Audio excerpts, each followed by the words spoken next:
You will see in these images two different brain scans. The one on the left is a brain scan of a typical brain. The one on the right is the brain scan of a child exposed to extreme neglect.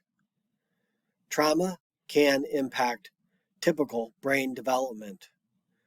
You'll note in the left-hand corner of both of these images the term hippocampus.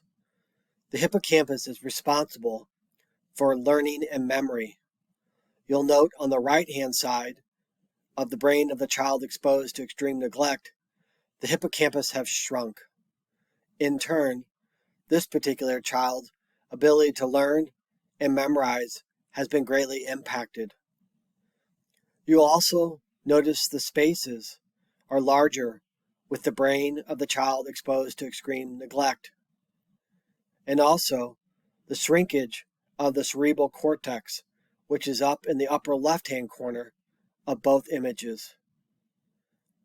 We can note that a brain that has been exposed to trauma is a brain that has difficulty learning, and also the brain parts and processes may not work in a typical manner in order to support the learning that needs to occur in schools.